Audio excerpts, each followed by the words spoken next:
This presentation is called the Golden Braid, weaving together three golden strands, the Marseille Tarot, Dolores Canon, and the Holy Megillah, Nasrian Bible of the Essene Way. My name is Keyth Neso. The intention of this presentation is to present my journey toward enlightenment, weaving together three golden strands of sacred knowledge to form a golden braid. How you interpret these teachings and assimilate them into your own personal experience is up to you. These teachings have been suppressed and banned on multiple platforms, keeping the information from the people. They are now made available so that anyone may ingest the teachings and decide their authenticity for themselves. This presentation is in three parts. Part 1, my story and introductions to the Marseille Tarot, Dolores Canon and QHHT, and the Essene text, the Holy Megillah. Part 2, the verification tools and processes that prove its authenticity. And Part 3, the very basic teachings of the Holy Megillah and Nasrian prophecy from the text itself. Part 1, the three golden threads. In early 2017, I was 36 years old and at a very dark place in my life. I was spiritually bankrupt, agnostic, and consumed by alcoholism and severe depression. Though I knew a higher power existed, I felt so cut off from any sort of love that I was ready to end my life. After a series of devastating failures, I decided to give meditation a chance, and some unexpected doors began to open. Soon after beginning my meditation practice, I heard from an activation partner that had long since left my life, and we were able to reconnect.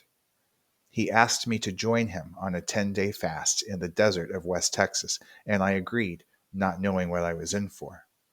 These 10 powerful days ushered in my spiritual awakening, but were also full of extreme highs and lows as I began my journey towards enlightenment. During these times, as we traveled around the desert, we would often come to a crossroads where we needed to make a decision as to what to do or where to go next. He would pull cards from his tarot deck, one card for each option, and then read the messages from the cards in the little booklet that was included. I had always heard of the tarot, as most people have, but casually dismissed it as a silly spiritual toy that held no true wisdom. It was during these experiences that I realized for myself there was something to these mysterious cards, as the messages they were providing in times of doubt were truly resonating with my soul. After returning home from the fast, I knew I wanted to obtain my own deck of cards. Luckily, I had a spiritual friend who recommended I find a particular Marseille deck, and she gave me the book The Way of Tarot, The Spiritual Teacher in the Cards by Alejandro Jodorowsky and Marianne Costa. As I began to read the book, I learned that this specific deck of cards was the original first edition. It had been traced back as early as 1471, predating the printing press, and had been painstakingly restored to its original glory. Many modern decks exist today, the most popular of which have been heavily altered and distorted by those who wished to hide and muddy the sacred wisdom in the original cards. I searched for a Jodorowsky deck, which had been released in 1997 alongside the book, but they were out of print. Being an artist myself, I decided to find digital images of the individual cards and began to create my own deck. I would randomly select one card per day, read about the card in the book, and then create the card for myself. There are 78 cards in a deck, so it took nearly 3 months to complete. My first deck was full of errors. I translated the ancient French into English and haphazardly filled in the details, not yet knowing that every line of every card is extremely intentional, carrying numerological message and encoded wisdom within their meticulous design. I gave away my first deck to another friend interested in the tarot, and I began my second deck of cards the very next day, this time striving for absolute perfection. I came close.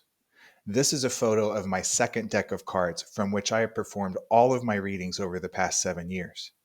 I am still making handmade decks, and up to this point, I have created 8 complete decks, some of them sold and scattered all over the world.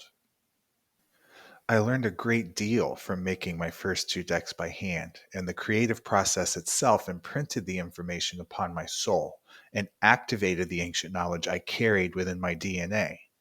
Still, I was terrified to try reading cards for other people. I started by doing readings for myself, and I found that I could feel my way through a reading using the numbers, symbols, and colors of the images, armed with the valuable information brought forth by Jodorowsky and Costa in their book.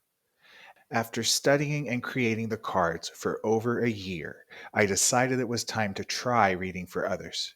So I made up a little sign.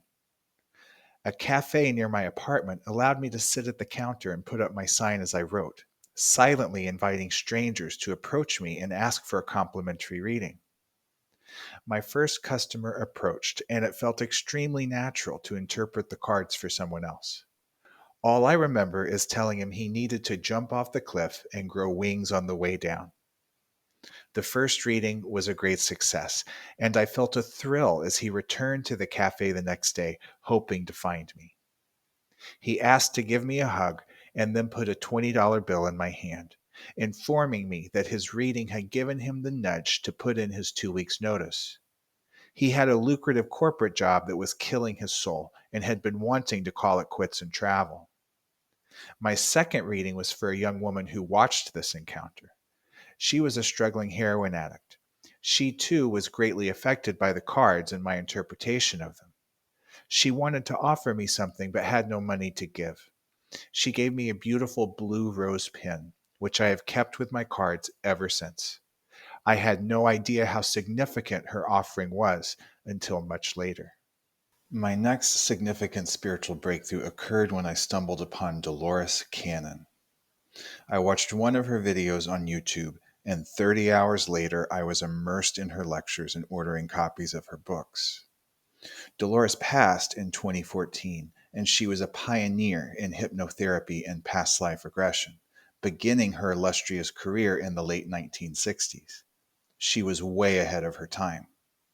She developed and eventually taught her unique style of hypnotherapy called quantum healing hypnosis technique, or QHHT, to thousands of people all over the world. Though she is now very famous for her short videos on social media and longer lectures on YouTube, it is her books that are the main course of what she has to offer. Her first book, Jesus in the Essenes, was published in 1985. Her process involved using somnambulists, people who quickly go into extremely deep levels of trance, to investigate, report, and research lost knowledge. This knowledge is what was burned in the sacred scrolls during the Roman Empire. Her job was to discover her technique and use it to bring the information back to our current time. The sacred knowledge was hiding in the subconscious mind of those who came to see her for healing sessions. Dolores regressed thousands and thousands of subjects all over the world, and the information in her books all came from her clients in deep levels of trance. For Jesus and the Essenes, she regressed a young 19-year-old woman who happened to be Jewish to a lifetime as Sudi, an older man who was Jesus' teacher in the Essene Mystery School located in Qumran, the cliffside village where the Dead Sea Scrolls were found in the 1950s. The Essenes were a very secretive group of spiritual adepts and had to stay hidden from the world due to constant persecution and murder. When Dolores found a somnambulist, she would work with them regularly to do her research. Her subjects never remembered the sessions after they woke up, and yet could speak other languages while in trance and describe their surroundings in stunning detail. They were reliving the experiences as if they were actually there, much like remote viewing mixed with time travel. Using her methods, she was often proven correct over the so-called experts when ruins were found and excavated. She never read about the subject she was researching until after she had completed her work. Time and time again, her books proved to be accurate. She wrote 20 books over the length of her 45-year career, and quantum science is just now catching up to what she was writing about 20 years ago in regards to parallel dimensions, simultaneous time, and multidimensional souls. So it was Dolores who first introduced me to the Essenes. I have read all of her books, most of them numerous times with a highlighter, and I am also one of her certified QHHT practitioners, experiencing the same miraculous results as she, using her method.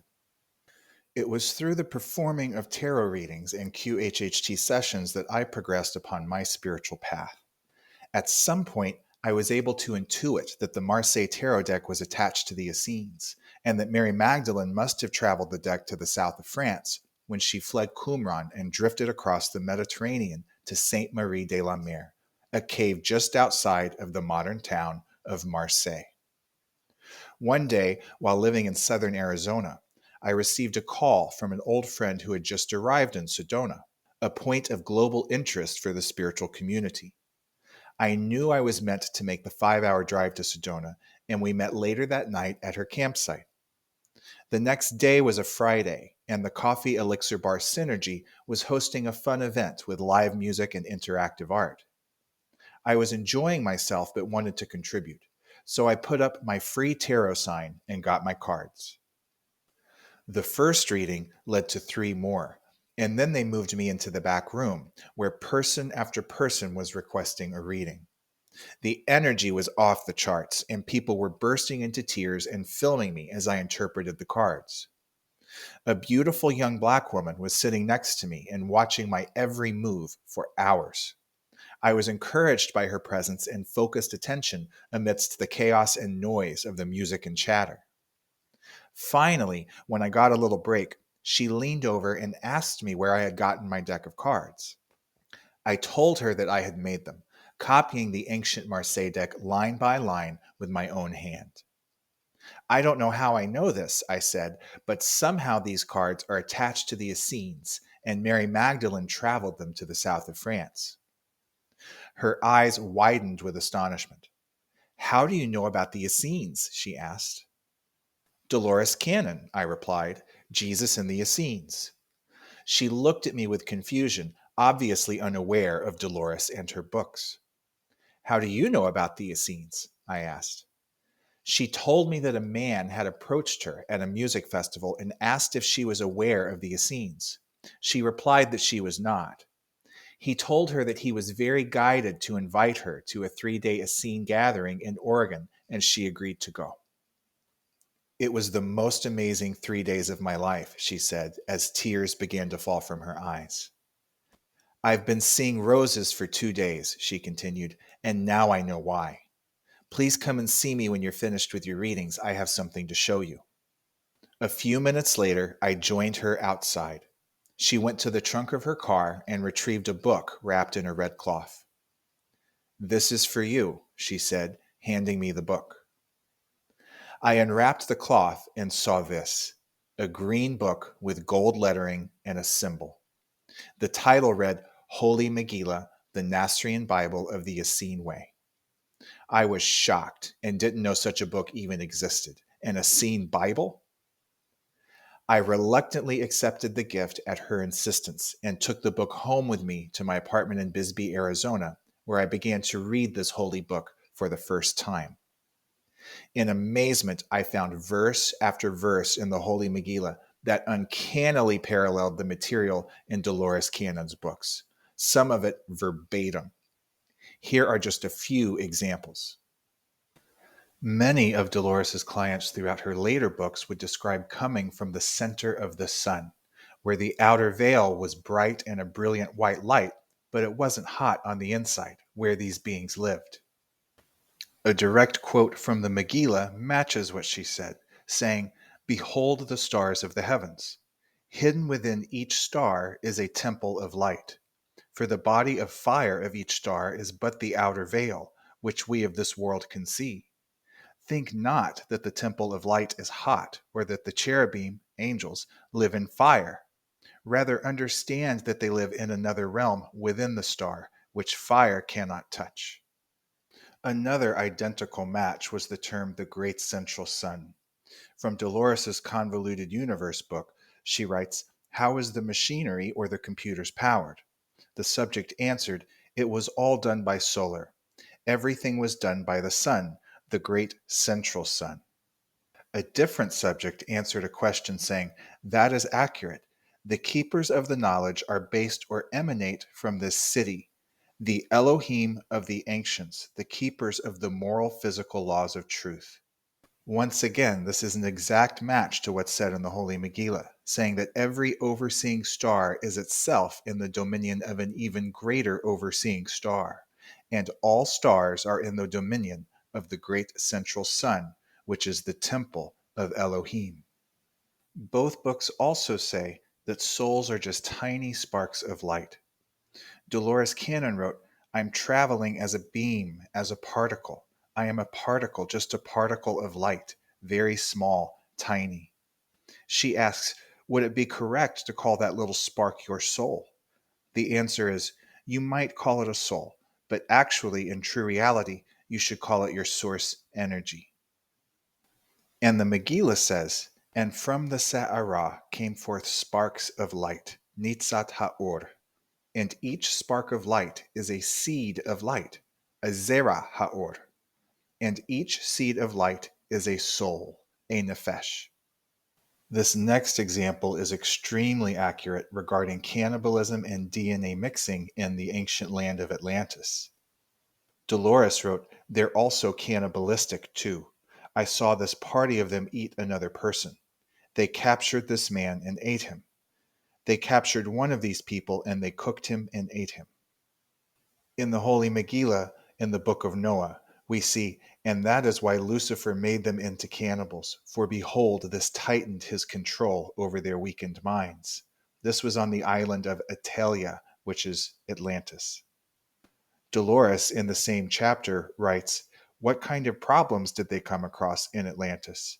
The answer was, forms appeared unlike humans, and there were many experiments of how do you say interbreeding, intercloning, mixing up, and the outcome was more like animal. It reversed the process of evolution. The Megillah goes on to say the three Nazarene lions, Daniel, Mishael, and Azariah, were taken to the castle of mixing called Babel, which was of great evil. At this place, the essence of one creature was mixed with that of another, and loathsome monsters were made. Another quote from Dolores in one of her books references the specifics of the Tower of Babel. I quote, the Bible doesn't have it right about races going in different directions. That's not correct information. The history of this planet will never be known through the writings that are on this planet now. Those writings have not been correct. There are hints, but they've not been correct. Some of it was taken away, some of it was deliberately lost, some of it was buried, and there is a return of it now, but it's fragmented. And it's the fragments that you have to look for. And the fragments come bit by bit. They don't come all in one piece, and the fragments will be hidden in the brains of some of the people that you work with in the future. It also says there was a genetic experiment done that did not work properly, and it made confusion. The Bible wrote about that in the story of the Tower of Babel. That was a genetic experiment that was not completely accurate. So now, circling back to where we began, the tarot. There is a verse in the Holy Megillah that specifically mentions a deck of cards. And I quote, behold, it is as though Gilgalah was born to become that angel, for she was the first master astrologer and calendar maker of the Nazarenes. Yea, and she created the Nazarene deck of cards called Kashab, which deck is used with Yehud in Chaye Olam, which is a union with eternal life. So, this brings us back to the blue rose. The blue rose is a very special flower and was the favorite of Mary Magdalene. Jesus, or Yahshua as he is named in the Holy Megillah, put a blue rose in her hair the night they conceived their child, Gibeah, who is the Holy Grail, the container of the Christ bloodline, which still exists on our planet today. He was crucified 3 days after. A quote from the Holy Megillah. Lo, the loyalty of Davida is like unto a blue rose, the rarest of the rare flowers, the secret of the mother temple. It is also stated in the footnotes that Mary Magdalene started a mystery school in the south of France called the Essene Order of the Blue Rose. Remember the blue rose pin I was given as a gift for my second tarot reading? It took me a while to notice, but the cloth that wrapped my gifted copy of the Megillah was covered in blue roses that are very similar.